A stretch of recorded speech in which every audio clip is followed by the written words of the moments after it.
My name is Sophia, and at 32 years old, I never expected my husband Ryan's family to try to kill me. Not literally, anyway. When we arrived at his parents' annual family gathering, I was hopeful this time would be different. I brought my own allergen-free dessert as usual, given my severe peanut allergy. When I saw my father-in-law Thomas dumping my food in the trash, I was confused. Hours later, I was fighting for my life in the ER. Before I continue this shocking story about my in-laws' betrayal, let me know where you're watching from in the comments and hit that subscribe button if you've ever felt invalidated by family members. Trust me, you'll want to hear how I finally stood up for myself. Living with a severe peanut allergy has shaped my entire life. Since I was diagnosed at 3 years old after a terrifying reaction to a peanut butter cookie, my parents transformed our home into a peanut-free sanctuary. Growing up, I carried EpiPens everywhere, wore medical alert bracelets, and became hypervigilant about reading food labels. My childhood memories include multiple emergency room visits, terrified parents, and concerned doctors advising greater caution. The worst incident happened when I was 12. At a birthday party, I accidentally ate a brownie that contained peanut oil. Within minutes, my throat began closing, hives erupted across my skin, and my breathing became dangerously labored. By the time the ambulance arrived, my blood pressure had plummeted, and I was slipping into unconsciousness. The doctors later told my parents I came frighteningly close to death. After 3 days in the hospital, I developed a new level of anxiety about food prepared by others. Throughout my teens and 20s, I learned to navigate social situations where food was central. I'd eat before attending parties, bring my own safe snacks, and became skilled at deflecting well-meaning but potentially dangerous offers of food. Most people were understanding once I explained the severity of my allergy, though I occasionally encountered skepticism. "Is it really that serious?" or "a little bit won't hurt you" became phrases I dreaded hearing. Then I met Ryan 4 years ago at a work conference. He was charming, intelligent, and extraordinarily considerate about my allergy from the moment I mentioned it. On our first date, he researched peanut-free restaurants and called ahead to alert the kitchen. I fell hard for his thoughtfulness as much as his warm smile and quick wit. After 18 months of dating, he proposed during a weekend getaway, and I joyfully accepted. Meeting Ryan's family should have been a happy milestone. His father, Thomas, a successful businessman, seemed polite if somewhat distant during our first encounter. He asked practical questions about my allergy, but appeared to accept my explanations. His mother, Deborah, however, was a different story. Behind her picture-perfect smile, I sensed immediate skepticism. "You know, people didn't have all these fancy allergies when I was growing up," she remarked during our first dinner together. "We just ate what was served and built up immunity." Ryan quickly changed the subject, squeezing my hand under the table in silent support. Over the following months, several small incidents occurred that raised red flags. At a casual family lunch, Deborah served a Thai salad with crushed peanuts, claiming she completely forgot about my allergy. During Christmas, she questioned whether I was absolutely certain about my diagnosis, suggesting I might have outgrown it or been misdiagnosed. Each time, Ryan defended me, but also tried to smooth things over, attributing his mother's behavior to forgetfulness or old-fashioned thinking rather than deliberate disregard. "Mom grew up in a different generation," he'd explain. "They didn't understand allergies like we do now. She's trying in her way." I wanted to believe him. I wanted a harmonious relationship with my new family. So I smiled through the uncomfortable moments, always bringing safe food options to family gatherings and trying to connect with Deborah through other shared interests. Yet her comments continued. "Some people just want special attention," she once whispered to Ryan's aunt, unaware I could hear from the adjacent room. Or, in my day, we didn't make everyone change their lives because one person had a problem. Despite these tensions, I maintained hope that our relationship would improve with time. When the invitation arrived for the annual Thompson family reunion at Ryan's parents' sprawling suburban home, I saw it as an opportunity to strengthen bonds with the extended family, many of whom were far more accepting than Deborah. The week before the gathering, I meticulously prepared. I baked a delicious chocolate cake using special allergen-free ingredients, taking extra care to make it appealing to everyone, not just safe for me. I chose a beautiful outfit that I thought would meet Deborah's exacting standards. Ryan and I discussed strategies for navigating potential awkward situations, and he promised to stay close throughout the event. "It'll be fine," he assured me as we loaded the car that Saturday morning. "Jessica will be there with her kids, and you know she adores you." His sister had indeed been wonderfully supportive from our first meeting. As we drove to his parents' house, I felt genuinely optimistic. For years into my relationship with Ryan, surely his family would have accepted both me and the reality of my medical condition by now. How terribly wrong I was. The Thompson family reunion was in full swing when Ryan and I arrived at his parents' immaculately landscaped property. Cars lined the circular driveway, and the sounds of conversation and laughter drifted from the backyard. I clutched my carefully prepared allergen-free chocolate cake in its covered container, taking a deep breath as Ryan parked behind his cousin's SUV. "Ready?" he asked, giving my hand a reassuring squeeze. "As I'll ever be," I replied, mustering a smile that felt more confident than I actually was. The backyard had been transformed into an elegant entertainment space. White tents sheltered long tables draped in cream-colored linens, floral centerpieces dotted the surfaces, and string lights hung overhead for when evening would arrive. At least 30 people mingled around the space, some clustered near the bar, others seated at tables engaged in animated conversation. Ryan's cousin Amanda spotted us first, rushing over with genuine warmth. "Sophia, Ryan, you made it." She embraced me carefully, mindful of the cake container I was holding. "Is this one of your famous desserts? Everyone's still talking about that incredible berry tart you brought to Easter." Her enthusiasm boosted my confidence as more of Ryan's relatives approached to greet us. His cousin Michael and wife Vanessa asked about my recent promotion. His uncle George wanted to hear about our weekend trips to the coast.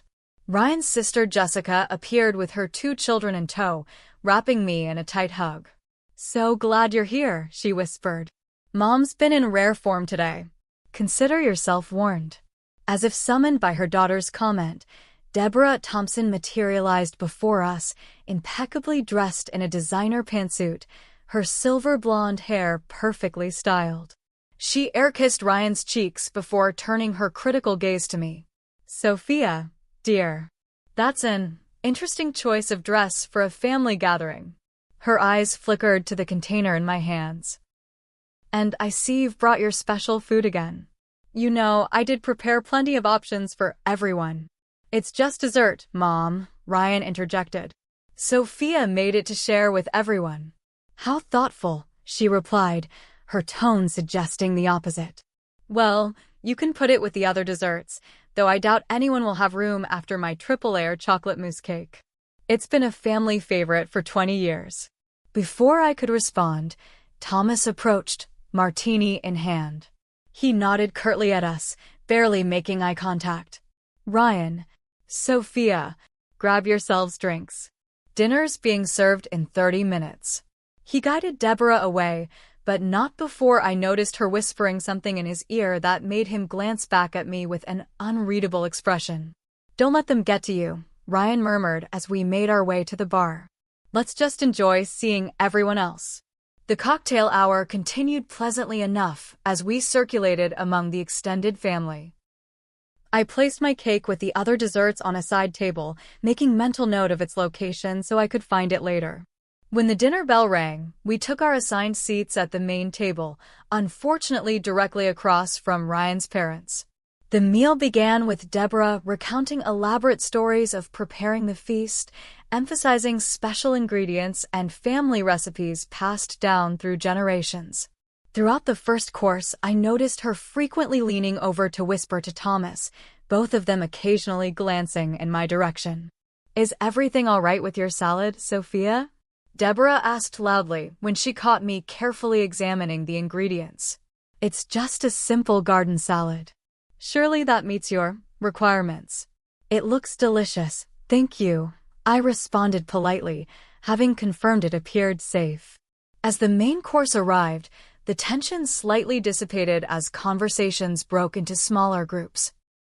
Ryan's brother-in-law engaged me in a discussion about marketing strategies for his startup, providing welcome distraction from Deborah's scrutiny. Still, I couldn't help noticing her disapproving glances whenever I passed on certain dishes or asked about ingredients. In my day, she announced to the table during a momentary lull, people weren't so particular about food. We ate what was served and were grateful for it. Now everyone has some special diet or alleged sensitivity. She emphasized the word alleged while staring directly at me. Ryan's sister Jessica immediately changed the subject, asking her brother about our upcoming vacation plans, but the damage was done. I felt the familiar sting of being disbelieved and dismissed, a sensation all too common for those with invisible medical conditions. When dinner concluded, family members began bringing out the array of desserts. Jessica's children ran excitedly toward the display, pointing at the various options. I stood to retrieve my chocolate cake, hoping at least some people might try it. As I approached the dessert table, several relatives gathered around, examining the offerings. Ryan's cousin Michael's wife Vanessa noticed me approaching. "Is one of these yours, Sophia?" she asked kindly. "Yes, the chocolate cake with the berries on top. It's completely peanut-free, so safe for me, but everyone's welcome to enjoy it." A few people expressed interest, including Jessica and her children. Just as Vanessa was about to serve herself a slice, Deborah appeared with her own elaborate creation. "Here's the real showstopper," she announced, placing her mousse cake centrally on the table. A family tradition that everyone looks forward to all year. Those other desserts are lovely attempts, but nothing compares to Grandmother Thompson's recipe. She turned to me with a thin smile. "Sophia, dear, it must be so difficult having to make your own special food with all those substitutions. It can never quite taste like the real thing, can it? Such a shame you have to miss out on authentic flavors because of your fancy allergy." The dismissive way she said fancy allergy in front of everyone sent a wave of embarrassment through me. Several relatives looked uncomfortable, while others seemed to agree with Deborah's assessment. I felt my cheeks burning as I excused myself, mumbling something about needing the restroom. Once alone, I splashed cold water on my face and took several deep breaths. I could hear Ryan's voice through the door, clearly engaged in a heated but hushed argument with his mother. I wasn't going to let her ruin the entire evening. I straightened my dress, reapplied my lipstick, and prepared to return to the party with dignity intact. When I returned from the bathroom, composed and determined to salvage the evening, I immediately noticed something wrong at the dessert table. The space where my chocolate cake had been was conspicuously empty. Thinking someone might have moved it to make room for Deborah's mousse creation, I scanned the surrounding tables, but saw no sign of my dessert. "Looking for something?" Jessica approached, holding a plate with a slice of fruit tart. "My cake seems to have disappeared," I explained, continuing to search the crowded table. "That's strange. It was here just a few minutes ago. Maybe they moved it to the kitchen to make more room," she offered, though her expression suggested she wasn't convinced. We both headed toward the house, checking side tables along the way. As we approached the sliding glass doors to the kitchen, movement near the side of the property caught my eye. Through the window, I glimpsed Thomas, my father-in-law, hurriedly carrying what looked like my cake container toward the large trash bins behind the garage. "Is that?" Jessica began, following my gaze. "Your father with my cake," I finished, a mixture of confusion and disbelief washing over me. Without waiting for her response, I quickly made my way through the house and out the side door, Jessica following close behind. By the time we reached the trash area, Thomas was already walking back toward the house, empty-handed. His expression changed from startled to defensive when he saw us. "Thomas, did you just throw away my cake?" I asked directly, struggling to keep my voice steady. He straightened his posture, adjusting his designer watch. "I was simply clearing some items that were no longer needed." My cake wasn't no longer needed. I specifically brought it so I would have a safe dessert option, and others were interested in trying it too. I fought to control the tremor in my voice. "Why would you throw away food that wasn't yours to dispose of?" Thomas glanced toward the house, as if checking whether anyone else was witnessing our conversation. It was cluttering the dessert table. "Deborah's arrangements are always perfect, and your additional item was disrupting the presentation."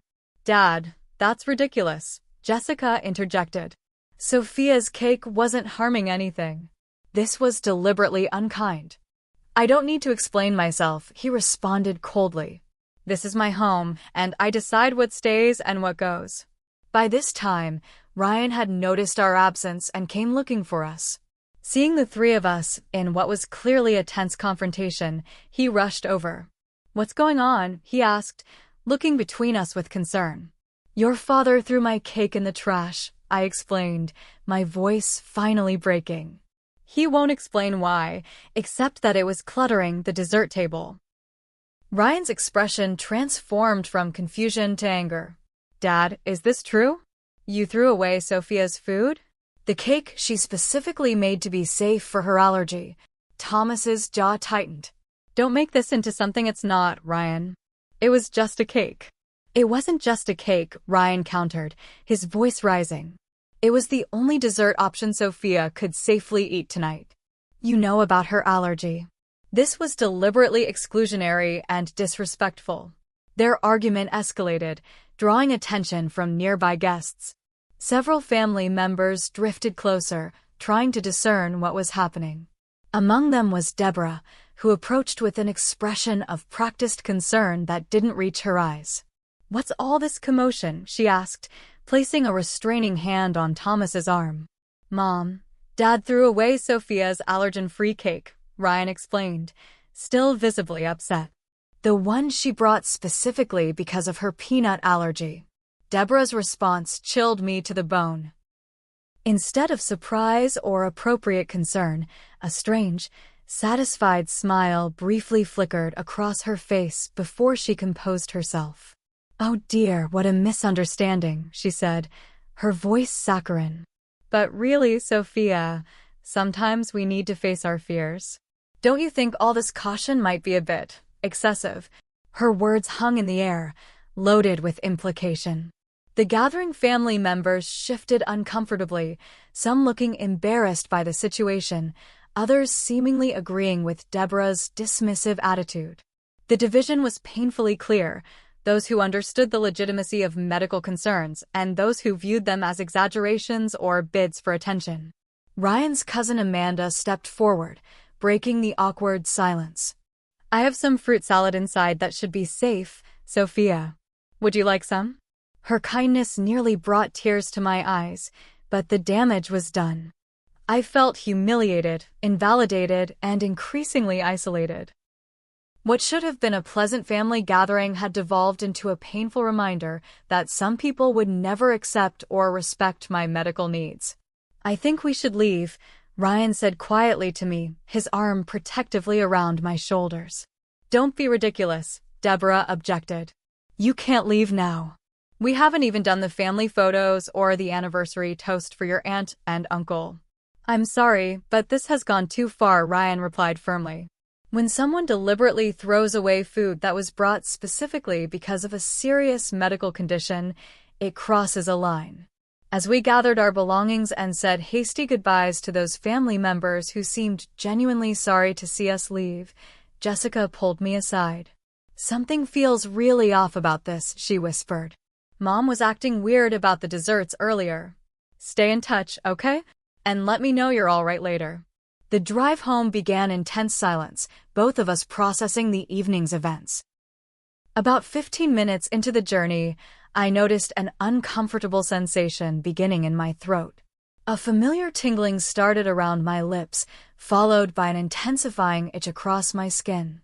Ryan, I said, my voice already changing as my throat began to tighten. Something's wrong. I think I'm having a reaction.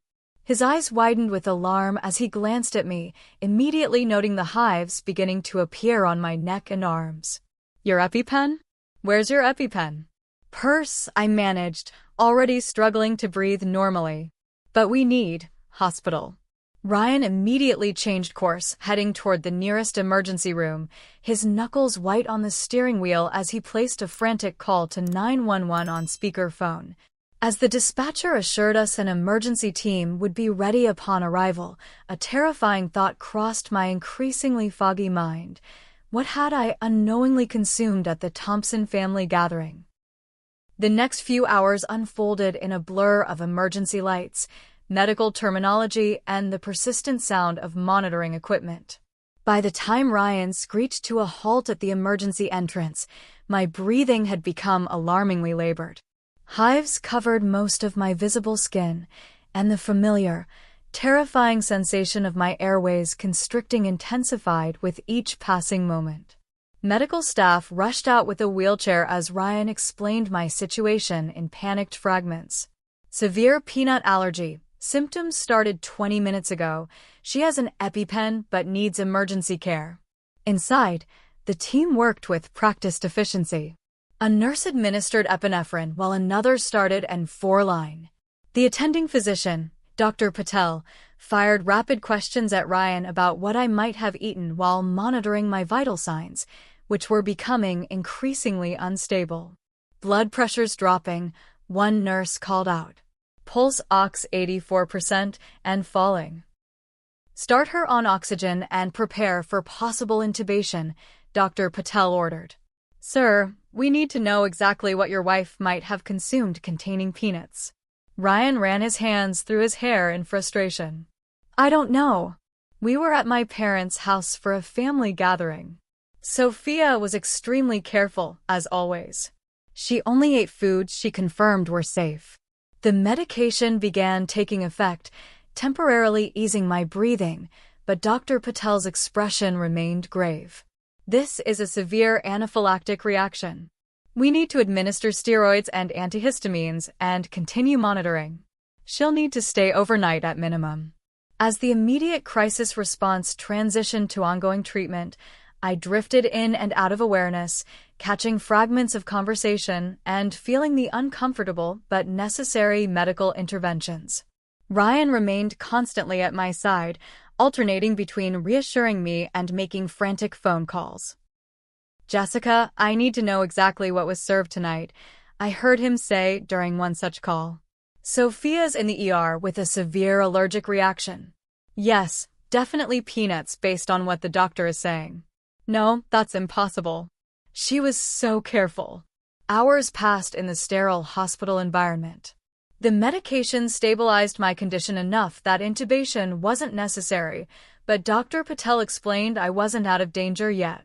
Anaphylaxis can have a biphasic response, she warned Ryan. Sometimes symptoms return after the initial treatment. We need to monitor her closely. Through my medication-induced haze, I registered Ryan's sister Jessica arriving at the hospital, her face etched with worry and something else, determination. She pulled Ryan into the hallway for a private conversation, but their voices carried into my room. Ryan, I found something you need to see, Jessica said urgently. After you left, I was helping clean up, and I noticed Mom acting strangely around the dessert area. She was gathering plates really quickly, almost like she was hiding something. What are you saying, Jess? Ryan's voice sounded strained, exhausted. I found this in the kitchen trash, Jessica continued. It's a small container of crushed peanuts. And Ryan, it was hidden inside an empty container of the same chocolate Sophia's cake was made with. That doesn't necessarily mean anything, Ryan responded, though his voice lacked conviction. There's more, Jessica said quietly. Mom texted me afterward, but I think she meant to text Dad. Look. I couldn't see what she was showing him, but Ryan's sharp intake of breath was audible even from my bed. Crisis averted, she just needed to leave early, no real harm done. Now maybe she'll stop exaggerating about this allergy business and Ryan will see I was right all along. Ryan read aloud, his voice trembling with shock and mounting anger. Mom wrote this? She deliberately. The implications hung in the air, too terrible to fully articulate. My mother-in-law had intentionally contaminated my food with the one substance that could kill me, all to prove some twisted point about the legitimacy of my medical condition. Jessica entered my room, tears in her eyes as she approached my bedside. Sophia, I'm so sorry. I found evidence. I think my mother put crushed peanuts in your cake before Dad threw it away. Ryan followed, his face ashen. The text Jessica received. Mom all but admitted she tested your allergy. She actually thinks she did nothing wrong. Dr. Patel, who had returned to check my vitals, overheard the conversation. Are you saying someone deliberately exposed the patient to a known allergen? Her professional demeanor cracked slightly, revealing genuine alarm. That's not just dangerous, it could be considered assault. We've already found traces of peanut protein in her system. Could she have died? Ryan asked, his voice barely audible. The doctor's expression was grave. Absolutely. Anaphylaxis can be fatal within minutes without proper treatment. If you hadn't recognized the symptoms so quickly and gotten her here, yes, this could have had a much worse outcome. The weight of this realization descended on the room. Someone I should have been able to trust, my husband's mother, had deliberately poisoned me to prove a point. The betrayal was so profound, so incomprehensible, that my mind struggled to process it even through the fog of medication. Ryan sank into the chair beside my bed, taking my hand carefully around the foreline. I can't believe this, he whispered, more to himself than to me.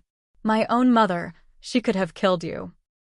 As the night progressed, my medical condition stabilized, but the emotional aftermath was just beginning.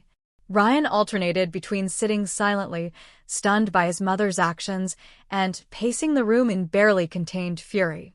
Jessica remained with us, fielding calls from concerned family members who had heard pieces of what happened. Aunt Laura and Uncle Steve are horrified, she reported after one such call. So are most of the cousins. But she hesitated, glancing at Ryan. But what? He prompted. Grandma Thompson and a few others are defending Mom, saying she was just trying to help and that no real harm was done. Jessica's disgust was evident. As if putting someone in the hospital is helping. The family was fracturing along lines of those who understood the severity of what Deborah had done and those who minimized or excused it. But as I lay in that hospital bed, connected to monitors and medication, one thing became crystal clear. Nothing would ever be the same again. 3 days after my emergency hospitalization, I was finally discharged with a prescription for prednisone, a new set of EpiPens, and instructions for follow-up care. The physical symptoms of the anaphylactic reaction had largely subsided, leaving behind exhaustion and a persistent soreness in my throat. The emotional wounds, however, were still raw and gaping. Ryan had barely left my side throughout the ordeal, sleeping in the uncomfortable hospital chair and coordinating with my workplace about my sudden absence.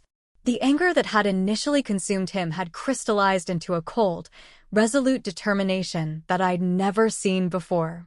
We need to confront them, he said as he drove us home from the hospital. Both of them. What my mother did was deliberate, and Dad had to have known when he threw away your cake. Are you sure that's what you want? I asked quietly. They're your parents, Ryan.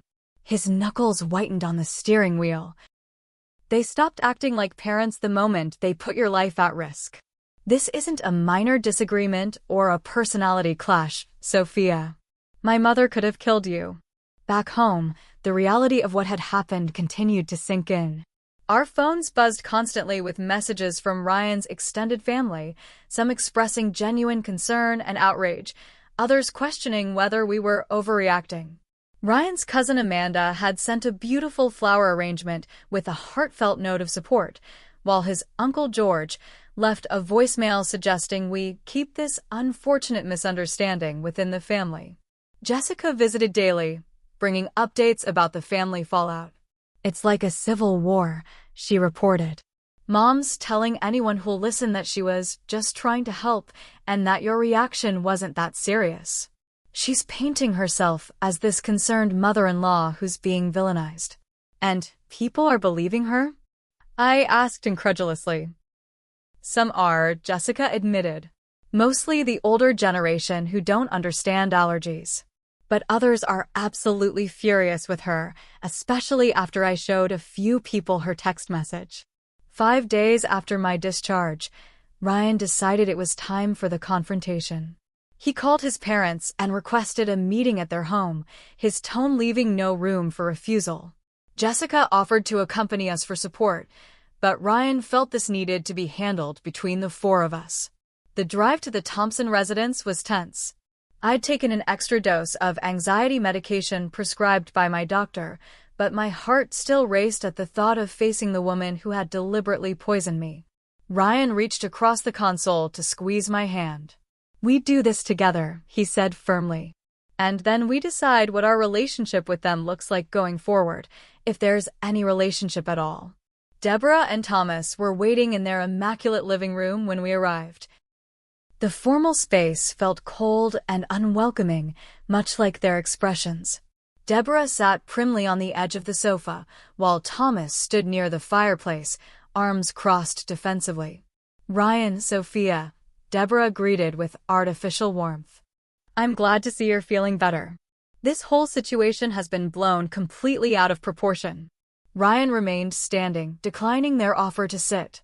"Is that really how you see this, Mom?" "Sophia nearly died.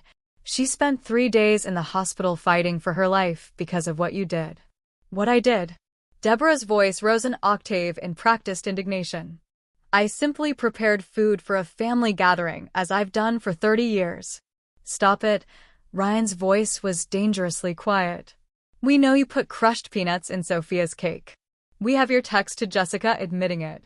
Color drained from Deborah's face, but she quickly recovered. "That text is being completely misinterpreted. I would never deliberately harm anyone." "Then explain what you meant by crisis averted and Sophia exaggerating about this allergy business," Ryan demanded, pulling up the screenshot on his phone. Thomas finally spoke, his businessman's composure cracking slightly. "Deborah, what have you done?" "Nothing," she insisted, but her perfect facade was beginning to crumble. "I merely thought that if Sophia tried a tiny amount, she'd see her reaction wasn't nearly as severe as she claims. Many people outgrow allergies, or they're psychosomatic to begin with." "So you admit it," I said, finding my voice at last. "You deliberately put an ingredient in my food that you knew could kill me." "Kill you?" "Don't be so dramatic," Deborah scoffed, though uncertainty flashed across her face. "A little exposure therapy never hurt anyone." Exposure therapy is a medical procedure conducted by allergists in controlled environments with emergency equipment standing by, I explained, struggling to keep my voice steady. "What you did was attempted assault, possibly attempted murder." Thomas paled visibly. "Deborah, please tell me you didn't do this."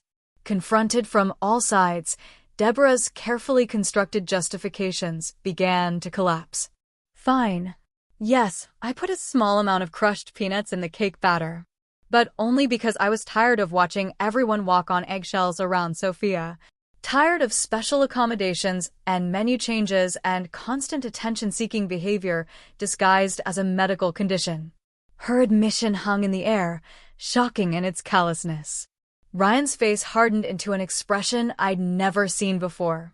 "And you, Dad," he turned to Thomas. "You threw away the cake. Did you know what Mom had done?" Thomas hesitated, guilt written across his features. I suspected something was wrong. Deborah had been acting strangely around the desserts. When I saw her adding something to Sophia's cake, I confronted her privately. She admitted what she'd done, and I disposed of the cake immediately. "But you didn't warn Sophia." Ryan's voice was laden with disgust. "You didn't tell her that Mom had contaminated food she might have already eaten. You protected Mom instead of protecting an innocent person from harm." "I didn't think she'd actually eaten any yet," Thomas defended weakly. And I didn't want to cause a scene at the party. Heaven forbid we cause a scene, I said bitterly. Much better to let me go into anaphylactic shock in the car on the way home. Deborah attempted to regain control of the narrative. This is being blown completely out of proportion.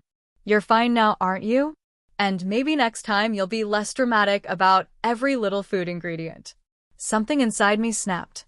After years of politely educating people about my condition, of quietly bringing my own food to gatherings, of thanking people profusely when they made even minimal accommodations, I was done. I nearly died, Deborah, I said, my voice surprisingly steady. The emergency room doctor told us explicitly that without immediate treatment, I could have died. All because you decided your opinion about my medical condition mattered more than actual medical science. More than my life. I stood up, looking directly at the woman who had so casually endangered me. You don't get to decide which medical conditions are real. You don't get to test someone's allergy like some twisted experiment. What you did wasn't just misguided, it was cruel, dangerous, and possibly criminal. Ryan placed his hand on my shoulder, his support unwavering. We need to know right now if you understand the seriousness of what you've done, Mom. If you're genuinely sorry and ready to acknowledge how wrong this was. Instead of contrition, Deborah's expression hardened. I was trying to help this family. To stop this charade that's been dividing us. And now you're threatening me? Talking about criminal charges? After everything I've done for this family. Ryan shook his head in disbelief. That's your response? To make yourself the victim? Mom, you poisoned my wife. You put her life at risk to prove a point. It was a mother's concern, not poison, Deborah insisted, tears finally appearing, though whether from genuine emotion or tactical manipulation was impossible to discern. I've lost my son over a misunderstanding. This isn't a misunderstanding, Ryan replied firmly. This is a choice you made, and now you're facing the consequences. Until you can truly acknowledge what you did and show genuine remorse, we can't have a relationship with you. Either of you, he added, glancing at his father. Thomas, who had remained largely silent, finally spoke. Son, please. Your mother made a mistake, but cutting us off completely. A mistake is forgetting an appointment or saying something insensitive, Ryan interrupted. What Mom did was deliberate and dangerous. And you, Dad, you chose to protect her reputation over Sophia's safety. Those aren't mistakes, they're choices that reveal character. As we prepared to leave, Deborah made one final attempt to maintain control. If you do this, if you pursue this ridiculous vendetta, you'll destroy this family. Is that what you want? I turned back to face her one last time. Deborah, you nearly destroyed me.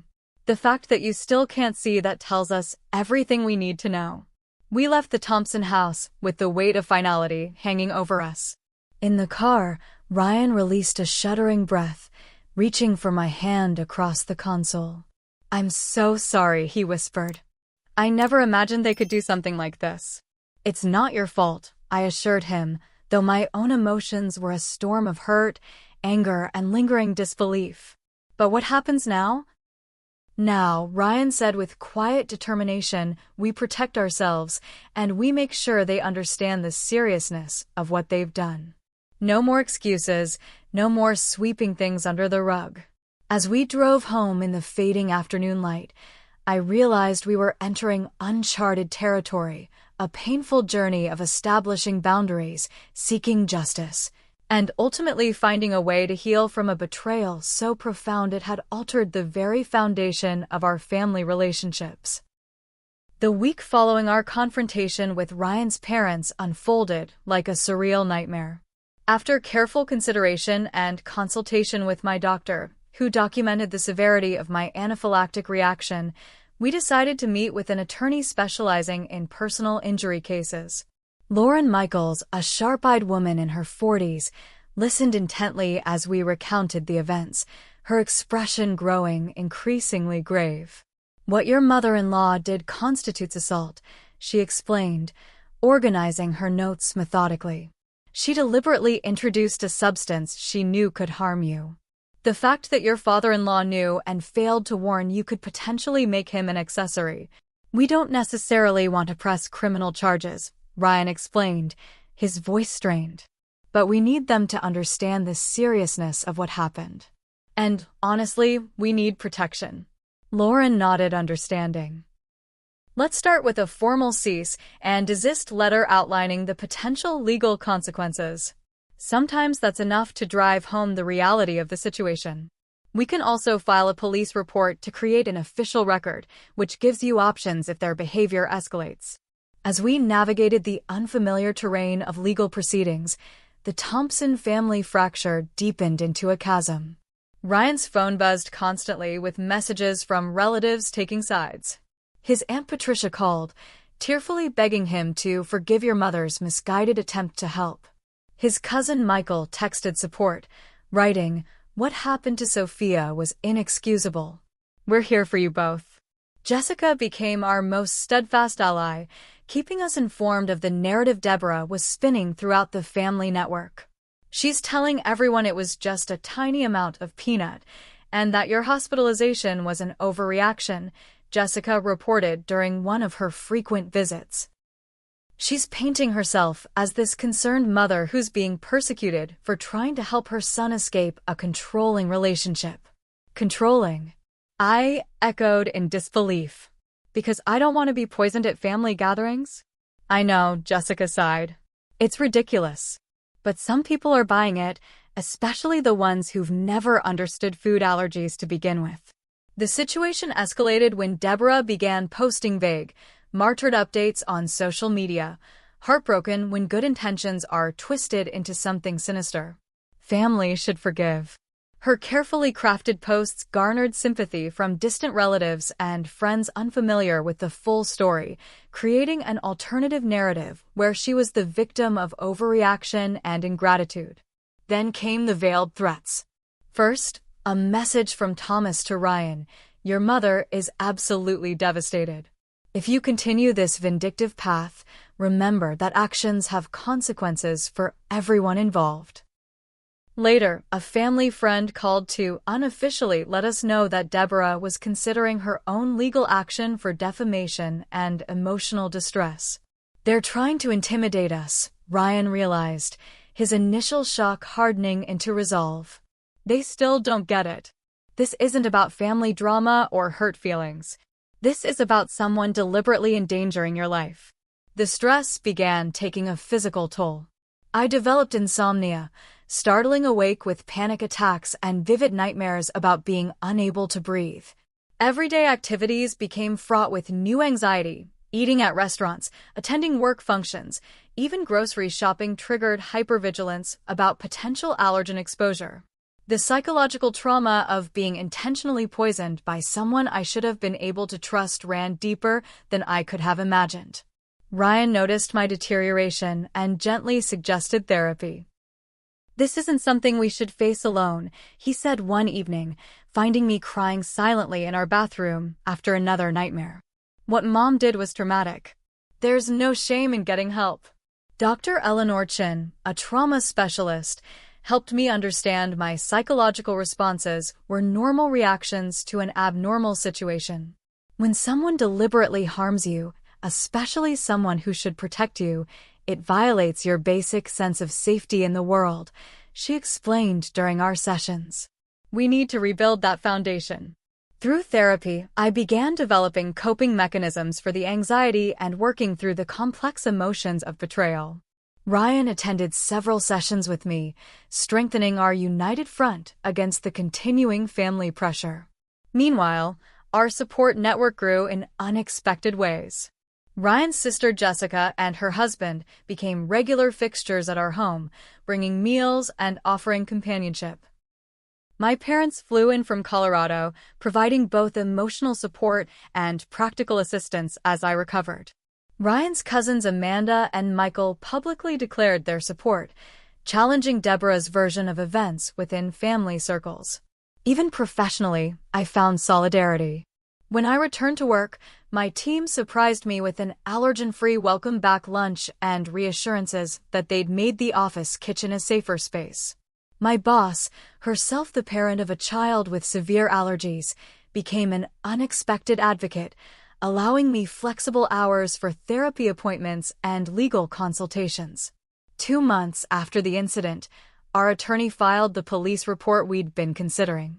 The decision came after Deborah escalated her campaign, sending a group email to extended family members that minimized my reaction and implied I was manipulating Ryan against his family. The formal documentation of the assault provided a sobering counterpoint to her narrative. Detective Wilson, a methodical woman with 20 years of experience, interviewed us separately and together, taking detailed notes about the incident. "We take cases like this seriously," she assured us. Deliberately exposing someone to a known allergen is not a prank or a misunderstanding. It's assault. The investigation proceeded with statements from Jessica, who provided the damning text messages, and Dr. Patel, who confirmed the severity of my reaction and the presence of peanut protein in my system. The hospital records substantiated the life-threatening nature of the anaphylaxis. When Deborah received official notification of the investigation, her response shifted from defensive to panicked. Thomas called Ryan repeatedly, his voice losing its usual authoritative tone. "Your mother could face criminal charges," he said during one call. "Is that really what you want? To see your own mother prosecuted?" "What I wanted," Ryan replied steadily, "was for Mom to acknowledge what she did and sincerely apologize. What I wanted was for her to understand the seriousness of allergies so she'd never endanger anyone else this way. She's had multiple opportunities to take responsibility, and instead, she's attacked Sophia's character and tried to turn the family against us." The legal proceedings moved forward inexorably. Detective Wilson called to inform us that the district attorney had reviewed the evidence and found sufficient grounds to charge Deborah with assault. The gravity of potential legal consequences finally seemed to penetrate the bubble of justification she'd constructed around herself. Thomas called again, his approach now dramatically different. "Please," he begged, "tell us what we can do to make this right. Your mother is terrified." "She should be," Ryan responded, years of suppressed frustration evident in his voice.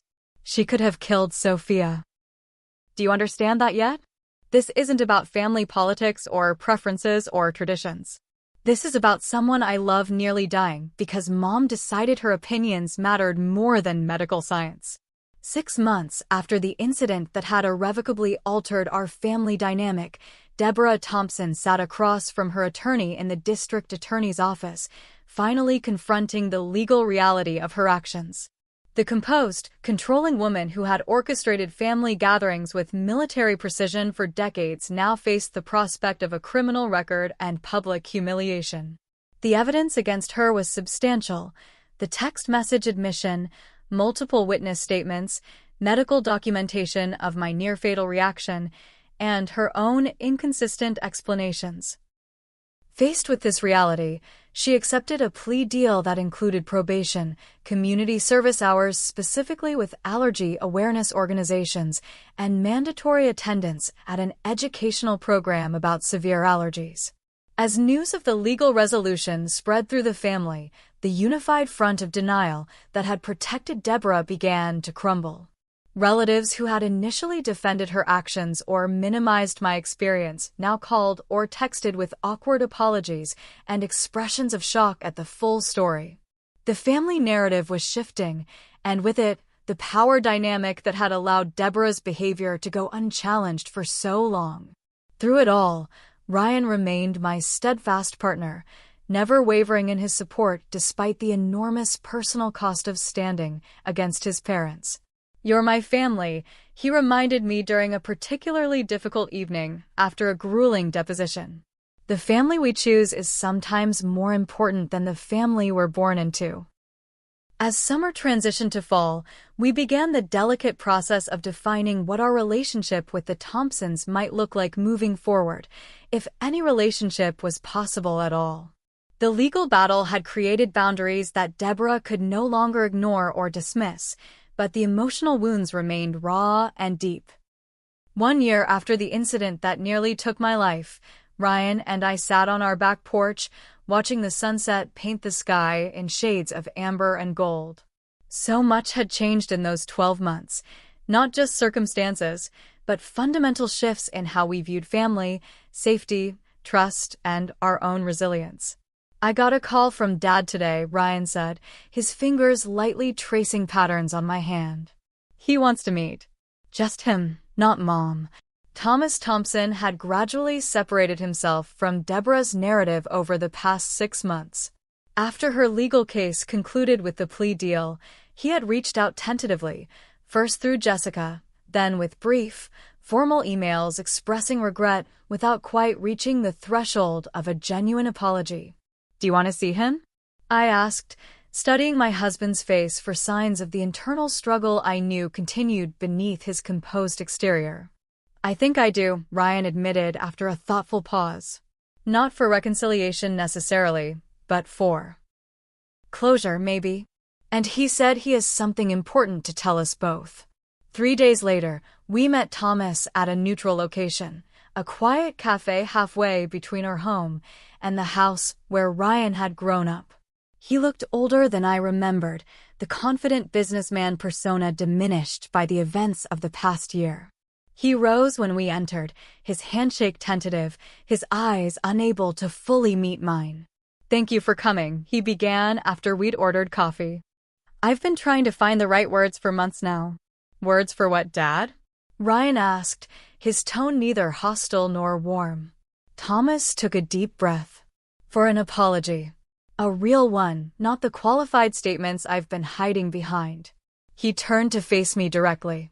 "Sophia, what happened at our home that day was inexcusable. Deborah was wrong to put peanuts in your food, and I was wrong, criminally wrong, to throw away the evidence without warning you of the danger." The forthright admission surprised me after months of deflection and minimization. "What changed?" I asked.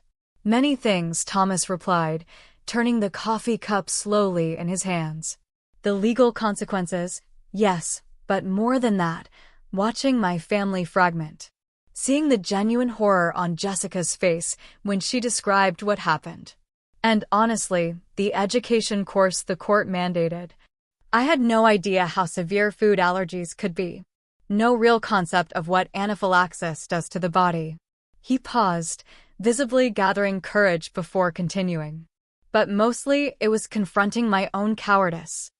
I've spent 40 years enabling Deborah's controlling behavior because it was easier than standing up to her. I threw away that cake knowing it could harm you, and I said nothing because I feared her reaction more than I valued your safety. That realization has kept me awake night after night." His words hung in the air between us, raw with a vulnerability I'd never witnessed in this traditionally stoic man. "Where's Mom in all this?" Ryan asked, the question that inevitably shadowed any potential reconciliation. Thomas sighed heavily. "Deborah is struggling to accept reality. The legal consequences shook her, but she still views herself as misunderstood rather than wrong. She's attending the mandated counseling, but I don't know if she'll ever truly acknowledge the harm she caused." He straightened in his chair. "But my apology isn't contingent on hers. My actions were my responsibility, regardless of her influence." This separation, this individual accountability, represented a seismic shift in the Thompson family dynamic. For the first time, Thomas was defining himself outside the unit he and Deborah had presented to the world for decades. "I appreciate your honesty," I said carefully. "Genuinely.